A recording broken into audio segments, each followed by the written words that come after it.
¿Qué tal? Pues bienvenidos a una emisión más de aquí, su espacio de MIP, Consultores Empresariales. Bueno, pues en esta ocasión vamos a tocar un tema muy relevante, muy importante como para que nosotros estemos bien centrados en sus dispositivos electrónicos, en sus medios de comunicación.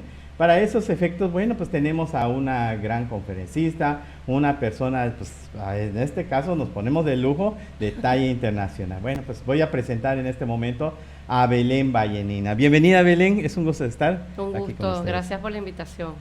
Sí, bueno, pues hablando de nuestra gran conferencista, pues así está la parte, esa es la parte actual que está haciendo, bueno, no solo la actual, hace muchas, entre esas, bueno, es una persona muy preparada, tiene especialidades en administración, tiene especialidad en la profesión de la contaduría, de lo que es también negocios internacionales.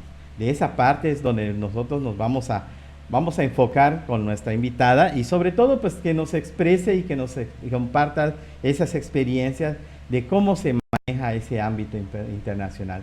Bueno, Belén, pues dentro de tu currículum, dentro de tu historia profesional, vemos que enfocas mucho los derechos humanos. ¿Qué podemos platicar al respecto, Belén, en ese aspecto?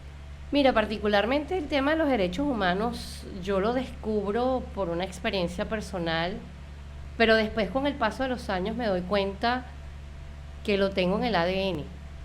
Y lo descubro cuando estoy haciendo mi tesis del primer posgrado que hago en la Universidad Católica Andrés Bello en Caracas, Venezuela, sobre mi abuelo. Y dicen, ¿qué tiene que ver los derechos humanos con el abuelo? Resulta que mi abuelo, durante la Segunda Guerra Mundial, era el embajador de Venezuela en Portugal. Y cuando comienza toda la invasión, a mi abuelo lo trasladan por un tema de seguridad cerca del Algarve portugués, frontera con España. Mi abuelo ya había sido embajador en España y entra en contacto con alguien que resultó ser mexicano, cosas de la vida, ¿no? Así Que es. se llamaba don Gilberto Bosques.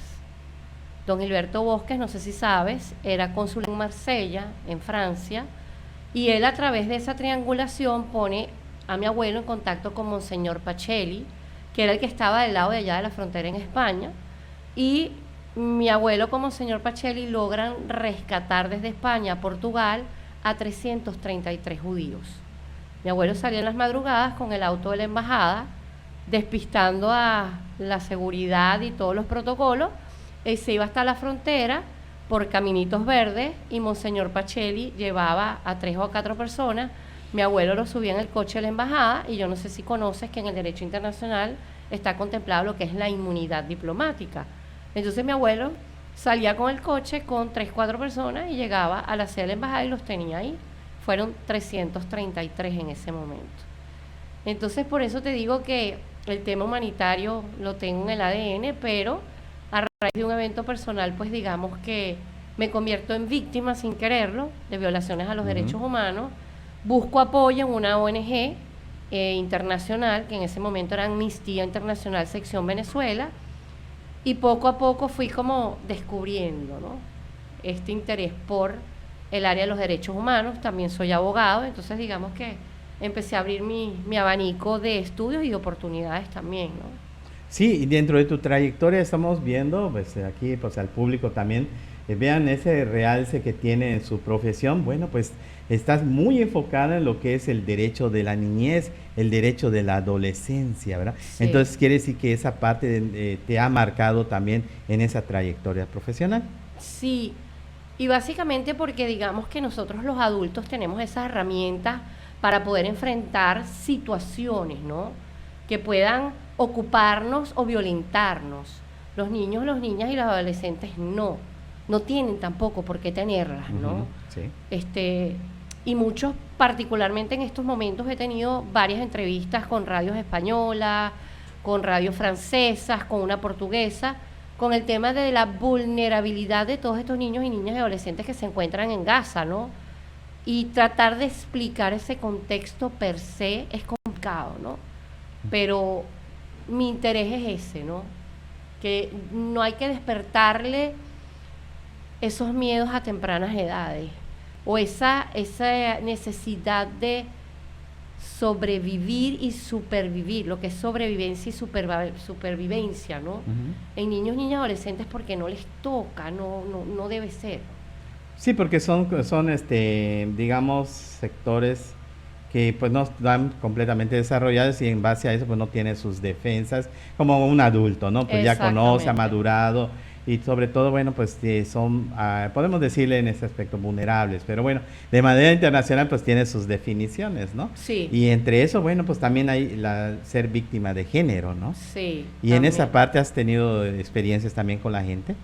Mira, sí, yo estudié en mi periplo de viajar por el mundo por esas oportunidades, como te dije, que se me fueron abriendo.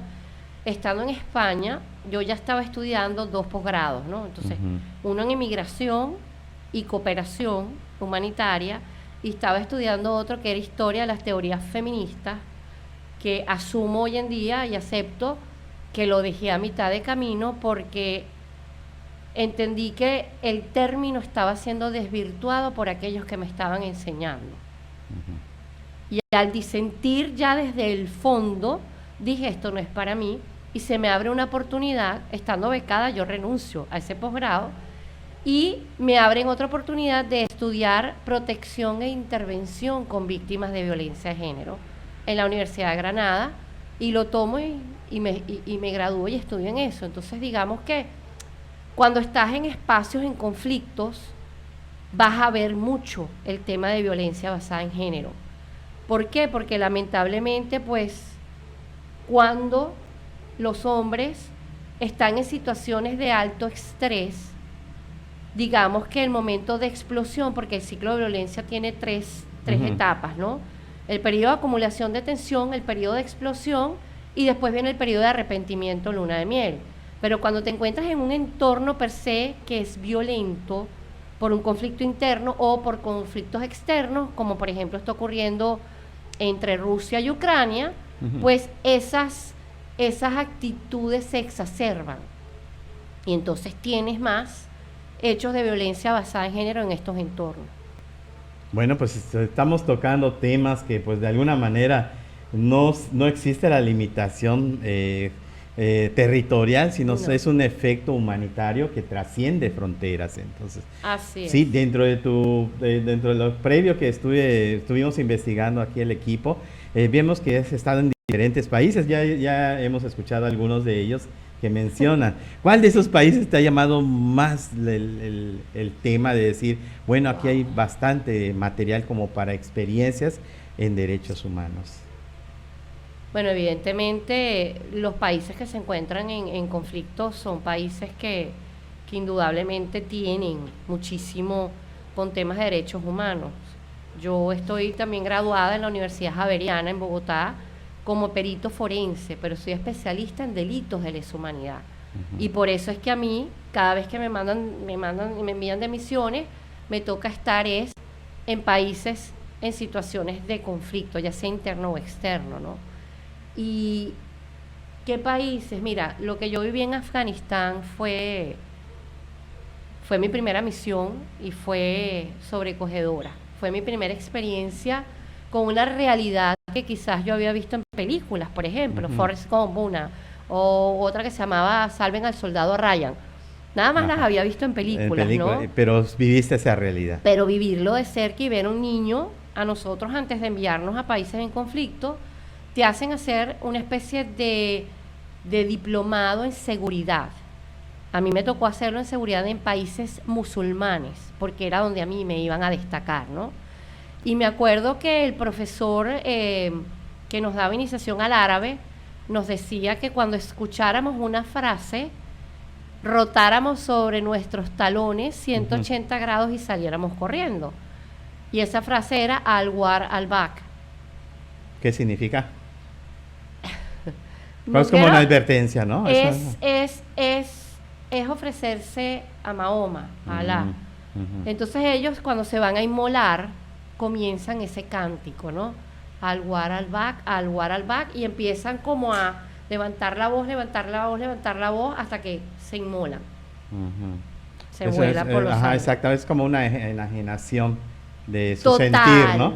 Total, pero verlo así, además, a mí me pasó algo muy particular, que es que yo lo empiezo a ver y me quedé freeze, me quedé como congelada. Nosotros tenemos un uniforme que es muy particular, que es una braga roja. O sea, a ti te ven en cualquier esquina. Pero esa braga roja en la parte de atrás tiene el símbolo bastante grande de media luna roja árabe en árabe. El derecho internacional humanitario dice que no nos deben ni disparar, ni empujar, no nos pueden hacer nada, ¿no? Pero ¿qué pasa? Que estamos en misión y vemos que sale este niño, que después le calculamos por los estudios peritales que se hicieron, que podía tener entre 10 y 11 años. Ver cómo sus ojos se empezaron como a abrir de más, como si estuvieran nubilados, y empezar en ese cántico y poner las manos con los detonadores, y cuando hace así le vemos todo el cinturón lleno de explosivos. Yo me quedé así. Y lo que sentí fue que me agarró un compañero por el brazo. Vámonos. Lo que me dijo fue run. Y empecé a correr, pero ya el run fue, yo sentí que me empujó y nos empujaba, o sea, nos metimos los dos debajo de un coche. Y boom. Te puedo decir que fue mi primer contacto con una realidad que yo pensé que nada más existía en películas, en la ciencia ficción. Entonces, ahí hay mucho que ver. Sí. Pero también hay mucho que ver en países donde no necesariamente hay conflictos. Por ejemplo, en Colombia. Yo vengo de estar en Colombia. Y en Colombia, ¿qué vi? Y sobre todo esto sí me afectó a nivel personal, porque fue hacer el recorrido de los caminantes, desde Cúcuta hasta Bogotá. Venezolanos saliendo de Venezuela por un tema humanitario, que mucha gente piensa que es que han salido casi 8 millones de venezolanos a buscar un mejor destino por gusto. Nadie deja su país, sus raíces por gusto. No, definitivamente. Cuando es obligado por una situación que ya está siendo investigada por la Corte Penal Internacional, he de decir, ¿no? Entonces, eso fue sobrecogedor. Sí, pues ahí están las experiencias aquí de nuestra invitada. Pues escuchar de viva voz, pues es escuchar pues también esas expresiones que de alguna manera y diferentes países tienen su nivel en materia de respeto a los derechos humanos. Entonces, pues aquí nuestra invitada nos está dando esas, bueno, experiencias, pues algunas no gratas y otras, bueno, pues son de concientización para que también pues el sistema actual del lugar donde estemos, pues se pueda regular y estar en sana convivencia y pues que el interés pues común y que queremos todos como sociedad sea lo mejor, ¿verdad? Sí, así es. Bueno, pues también vemos que participas mucho en los medios de comunicación como aquí presente, eres conferencista también en esos aspectos. ¿Y qué temas son los que ves que te llaman para que digas, este es el que necesitamos de Belén? Temas recurrentes. Sobre todo el tema de la resiliencia, ¿no? Cómo el haber estado en tantas situaciones que han devengado para muchos quizás un esfuerzo, unos le dicen sobrenatural, otros dicen sobrehumano, incluso después de conferencias que me empiezan a seguir en mis redes sociales, me dicen guerrera, luchador. No. Yo no lo hago por adjetivos o etiquetas. Yo lo hago por un tema de... Yo no te puedo decir lo que yo siento. Es una emoción tan grande. Una emoción no hace la alegría, sino de... Lo hiciste bien. Lo estás haciendo bien. Estás haciendo algo. Estás algo aportando. Que sume. Exacto, ¿no? Entonces, temas recurrentes, ese es uno, a través de mi expertise como perteneciente a Naciones Unidas, a los cuerpos de paz. Y otra que ha sido también recurrente, y esto me causa muchísima gracia, es porque has estudiado tanto y sigues estudiando. Sobre todo en espacios donde tenemos ya a jóvenes, ¿no? He estado en Anáhuac, he estado en Banamex con un foro de 4.000 muchachos y muchachas, o sea, pero es como incentivar, ¿no? A estas edades tempranas o a esta generación que unos los han etiquetado como de cristal después de una pandemia, a invitarlos a que el conocimiento es poder, ¿no? Y eso que se le acerque, y eso es otro de mis pasiones, educar. A mí Lo mío es vocacional, a mí enseñar es de vocación, ¿no? Mi madre es educadora también, ¿no?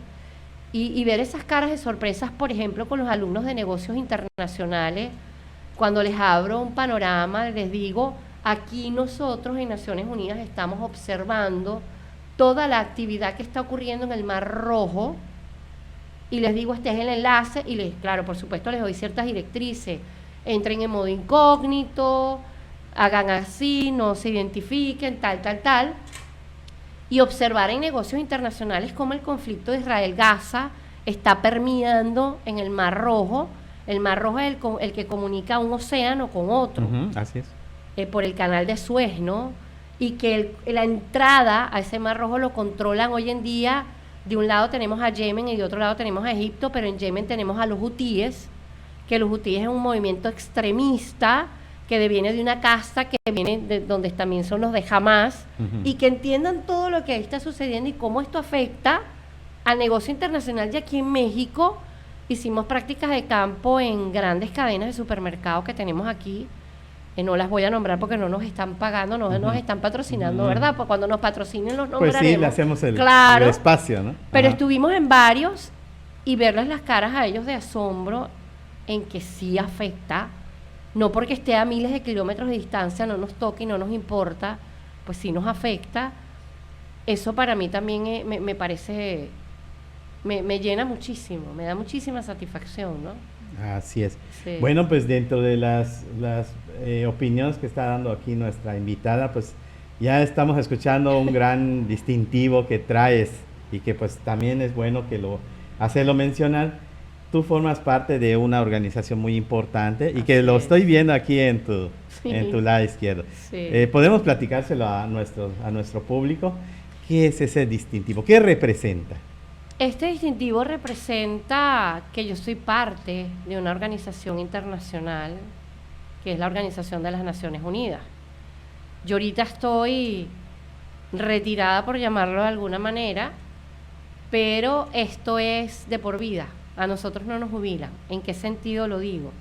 En que ya yo dejé de estar en misiones de alto riesgo para pasar a otra parte.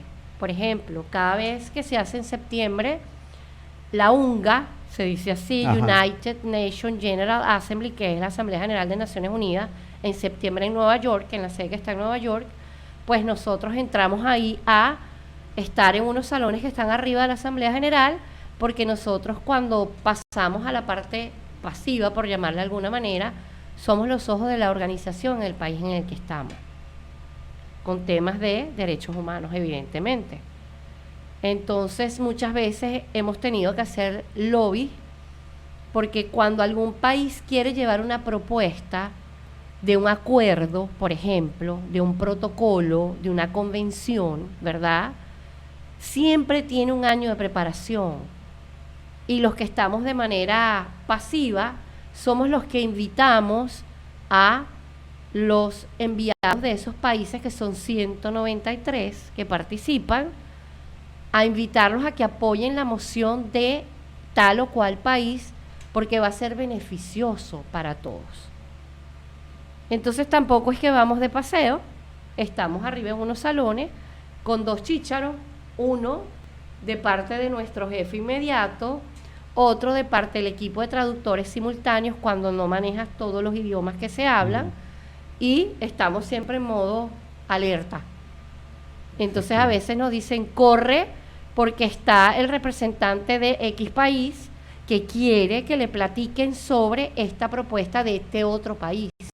Entonces también nuestra labor es de ayudar a que eso llegue a buen término, que sea aprobado por la Asamblea General al final del día. Y sobre todo, pues que esos enfoques no se distorsionen y se vayan a un camino equivocado.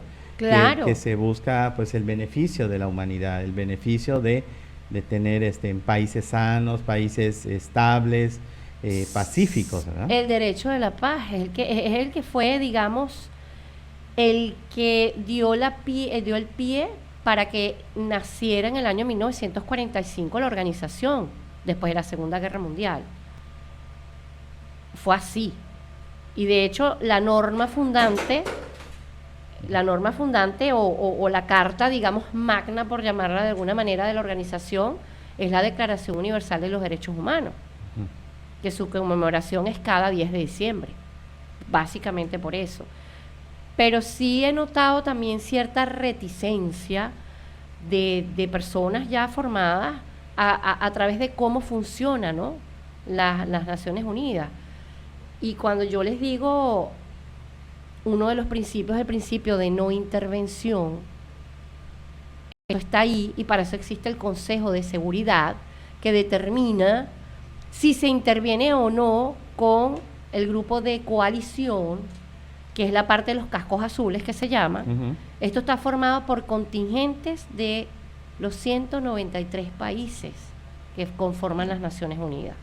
México tiene uno, que es el más pequeño, porque no te exigen que mandes 3 batallones, no, te piden lo mínimo, ¿verdad?, para que formen estas fuerzas de coalición, pero es el Consejo de Seguridad el que decide si se realiza o no una intervención armada en algún país que esté en conflicto. Claro. Entonces muchos dicen, ¿por qué Rusia-Ucrania? ¿Por qué no van, invaden y resuelven? Eso no es así. Sí, se está buscando las vías alternas antes de ejercer esa parte que... Correcto. Lo que pasa es que esas vías alternas de resolución de conflictos están costando vidas de inocentes. Ese es el punto. Y el punto entonces es entender por qué comienzan un conflicto. Si estamos hablando de Rusia-Ucrania, el conflicto comienza porque Rusia está reclamando la soberanía de Ucrania, pero Ucrania es independiente desde hace tiempo, desde hace unos años, no mucho, la verdad. Sí, cuando después de la perestroika con Rusia, ¿no? Cuando vino la división del bloque soviético. Pero ¿qué ocurrió? ¿Por qué terminó de que Vladimir Putin decidiera invadir Ucrania? Es porque Ucrania presentó una petición para ingresar a Naciones Unidas y al Consejo de Seguridad. ¿Qué ocurre? Que hay que entender que en el Consejo de Seguridad lo conforman 15 miembros. 5 son los fijos. Esos 5 fijos tienen derecho de voz y de veto. ¿Adivina quiénes son esos 5? Pues seguramente entre los más fuertes de todo el mundo, ¿no? Rusia, China, Estados Unidos, Reino Unido, y el quinto que yo digo que Francia. Bueno, Francia con el paso de los años pues ha ido decreciendo, pero ahí está, ¿no? Porque está ahí, tiene un sistema político que es parlamentario, pero está ahí. Lo importante es que está ahí, y a veces Francia ha jugado también como en calmar los ánimos. Pero entonces tenemos otros 10. Esos otros 10 se eligen en la Asamblea General de Naciones Unidas y cambian una vez al año. Entonces, la gente piensa que es que vamos a invadir y ya. No, no es así. No, porque estaríamos repitiendo lo que ha sucedido en 2 ocasiones a nivel mundial. Por eso es que nace ese organismo. Correcto. Para evitar esa parte, ¿no? Es así. Porque también, bueno, pues nosotros que hemos estado en la historia del derecho, pues vemos el derecho romano, que lo que tanto nos platica, y pues vemos que es muy reiterada esa parte del poder del imperio contra las partes débiles, ¿no? Eso no cambia, y si pues es que existen este tipo de organismos que regulan esas conductas ya porque se ve, y en la historia, como dices tú y yo lo hemos visto en historia del derecho, en derecho romano, de que son patrones repetitivos en la humanidad, son ciclos, ¿no? Sí. Entonces, para evitar que se repitan esos ciclos, también pues el organismo nace básicamente por desear el derecho de la paz para nosotros y para las futuras generaciones en aquel momento. Ya nosotros somos esas futuras generaciones. ¿Qué nos tocaría a nosotros? Pues para aportar desde nuestros espacios. Yo no estoy diciendo que te pongas el traje de Diana la cazadora o de no. Simplemente tú puedes contribuir a eso desde los espacios en donde los que te encuentres.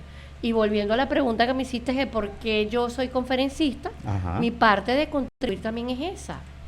Es a través de platicar, de que entiendan, de que aporten. Así es, bueno, pues por eso es que tenemos aquí en esta gran invitada, Belén, pues la verdad es muy bueno el tema, es muy interesante aquellos pues amigos que nos están escuchando y sobre todo también aquellos que están en el estudio del derecho, seguramente con el tema de la materia de derecho romano, ¿no? Ahí se va a reiterar mucho esa parte y pues la actual en la historia pues política mundial en respecto a lo que ha sucedido desde el siglo pasado hasta las fechas de ahora. Entonces, ese equilibrio para mantener esa paz que queremos todos está, ¿no? Y eso en cada de los países que has estado, bueno, pues se permea, ¿no? Y sobre todo se procura estar en esa estabilidad social, ¿no? Y fíjate cómo un tema se enroca con el otro. ¿Por qué? Porque ¿quiénes son aquellos jefes de cada estado parte de estos 193 países? Son los jefes de estado, los presidentes, los primeros ministros, que han sido elegidos ¿por quiénes? Por los ciudadanos. Así es, pues. Exactamente. Entonces eso tiene que ver con esa responsabilidad que tiene cada uno de los ciudadanos de ejercer uno de los derechos más importantes. Que uno dice, bueno, yo voto y ya. Tú votas, pero tu corresponsabilidad es, por ejemplo, exigir cuentas, rendición de cuentas, participar, escuchar en los espacios. Hoy tenemos esta disponibilidad que nos brindan las TIC, las tecnologías de información y comunicación, que podemos estar en un cabildo sin tener que ir de manera presencial y enterarnos. Y yo veo mucha apatía, y aquí en México que estamos entrando en ese proceso, yo digo, wow, me impacta muchísimo porque yo soy asesora política también y curiosamente quienes van a decidir el destino de esta gran nación, ¿quiénes son ahora? Demográficamente van a ser los jóvenes, los primeros votantes. Efectivamente. Entonces es bueno que ellos pues también se enriquezcan de muchas fuentes como pues tanto de históricas, documentales, las formales, todas esas que hemos platicado en y a través de diferentes personas disciplinas. como tú y como yo. Exactamente, que viven las experiencias y bueno, viendo esa parte pues que vaya permeando a las nuevas generaciones para que no empiecen de ceros y puedan ser motivos de manipuleo, ¿no? Porque realmente pues ellos deben de decidir, todos nosotros debemos de decidir pues lo que realmente queremos en nuestro lugar, ¿no? En nuestro país. Se llama libre albedrío, ¿no? Así es. Lo que pasa es que en este sistema político que es la democracia, pues la mayoría es la que al final va a determinar, ¿no? Pero lo importante de este proceso electoral, básicamente, que yo, no sé si tú has hecho el ejercicio con tus alumnos, pero yo lo he hecho con los míos, y le digo, a ver, ¿cuántas papeletas le van a entregar? Y no sabían la mayoría. Y yo me quedé impávida y asustada. Por desconocimiento del proceso, ¿no? Porque son 5. Desde el presidente de la República pasando a lo último que son los presidentes y regidores y regidoras. En el medio, o sea, es que no saben. Me dijeron presidente y digo, no, ya aquí, ¿qué pasó aquí? El poder legislativo, muchachos, a nivel federal, a nivel del Estado. Y todos se quedaron como, ups, ¿no? Por eso yo digo que la ignorancia a veces es atrevida. Y desaprovechado también. Y desaprovechado. Entonces, yo soy venezolana. Mira cómo está mi país por la ignorancia. Porque fue eso. Yo no voy a votar. Nada, no importa.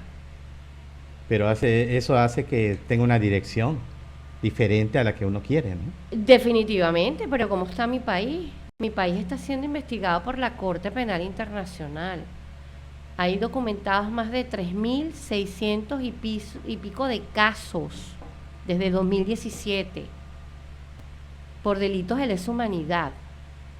Cuando decimos Venezuela se llama así, es el Estado, pero quienes lo representan, y no los voy a nombrar porque no viene al caso, pero todo el mundo sabe quiénes son, ¿no? ¿Por qué un país tan rico, porque somos el primer país con las reservas de petróleo más grandes del mundo, esté como está? Esté sufriendo esa mala administración, ¿no? Es que ya lo que está ocurriendo en Venezuela es una crisis humanitaria que te abarca todas las aristas. No es un tema de salud, no es un tema alimentario. Es que es un tema de salud, es un tema alimentario, es un tema de educación, es un tema de libertad. Yo tengo una colega que estaba privada de libertad y se la llevaron sin ningún tipo de ni orden de captura, le allanaron la casa sin orden de allanamiento, que se llama Rocío San Miguel. Ujú. Y a mí me pasó exactamente lo mismo. A mí me privan de libertad además, siendo presidenta del Consejo de Derechos de Niños, Niñas y Adolescentes en Venezuela, en Caracas. Y a mí me llevaron el 3 saliendo así de mi oficina, me agarraron y me llevaron y me montaron en unas motos y me desaparecieron, desaparecida. Cuando mi familia volvió a saber de mí, cuando ya yo llegué a Colombia, Fuera del país. sí, me tuve que ir por los caminos verdes. ¿Qué pensaron mis padres, mis hijos? Que a mí me habían matado. Así es, sí. Entonces, eso no puede seguir pasando.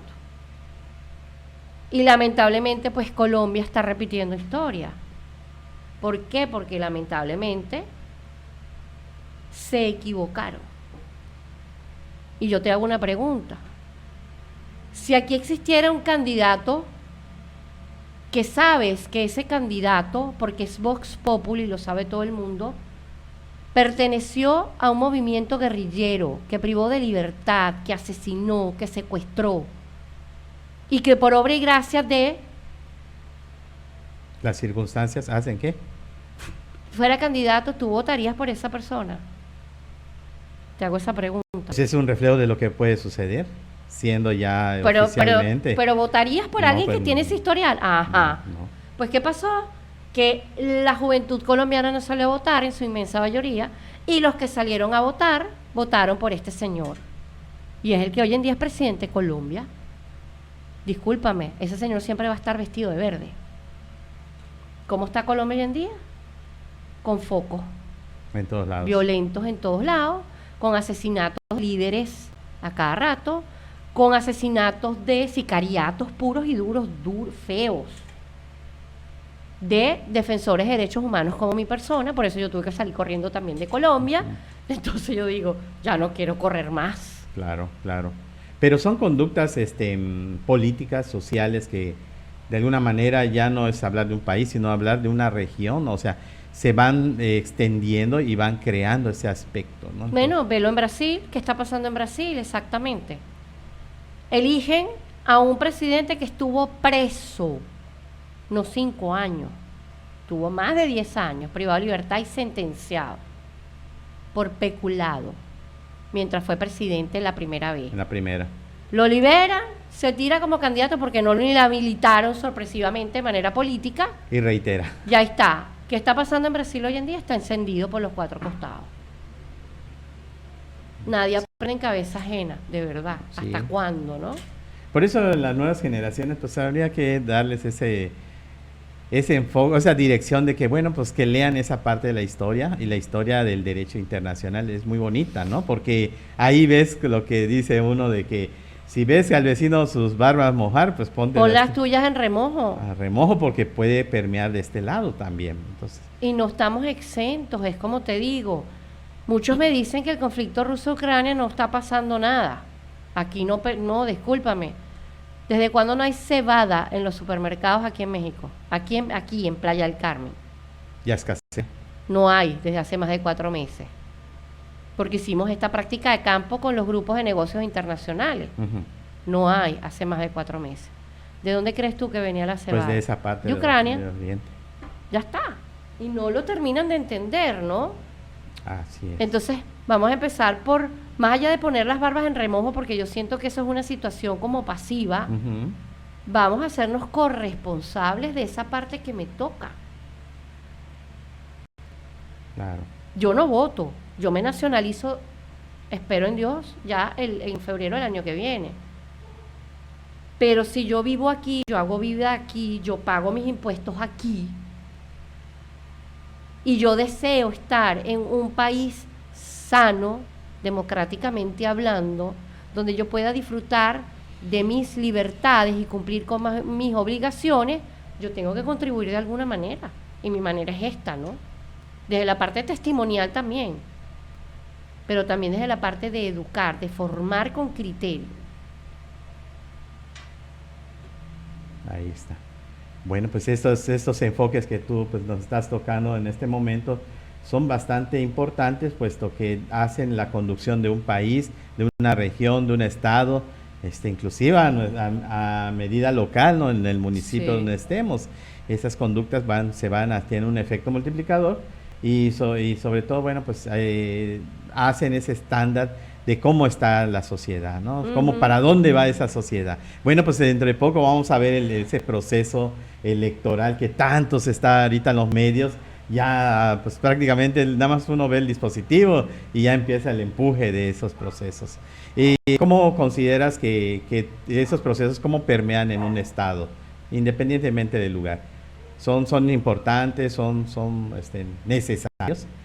Un proceso de designación. Evidentemente que son necesarios y si no, el que no crea en lo que yo digo, búsquense cualquier libro de historia contemporánea, busquen cualquier libro. Ujú. ¿Cuál es el sistema democrático o el sistema político, perdón, que permite a los seres humanos, a los individuos, desarrollarse con libertad? ¿Cuál es? Es el democrático, Es el demócrata. con todas y sus imperfecciones.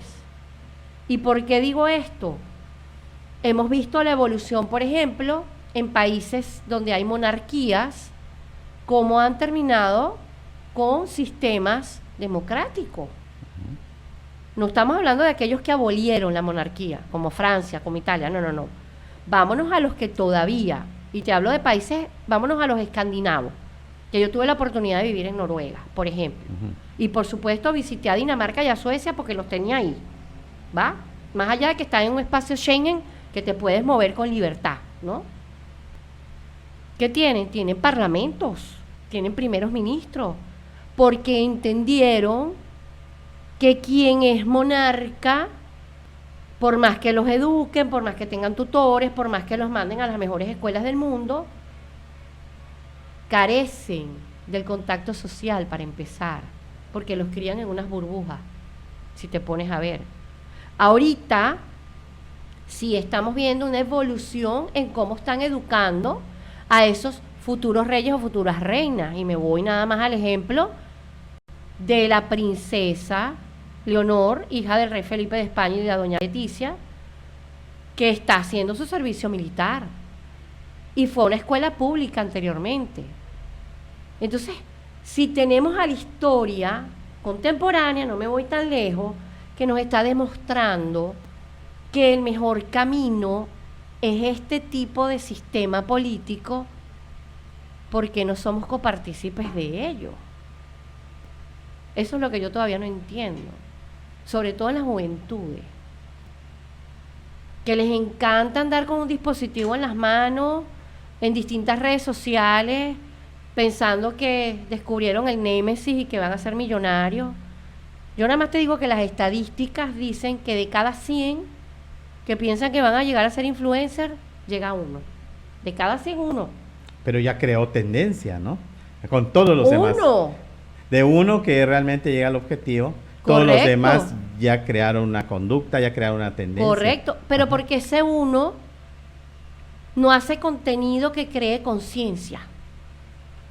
Porque es más fácil burlarse, es más fácil denigrar, es más fácil aparecer con poca ropa, es más fácil. Entonces, ¿a qué voy con esto? Que lamentablemente las tecnologías han hecho que el facilismo sea normal.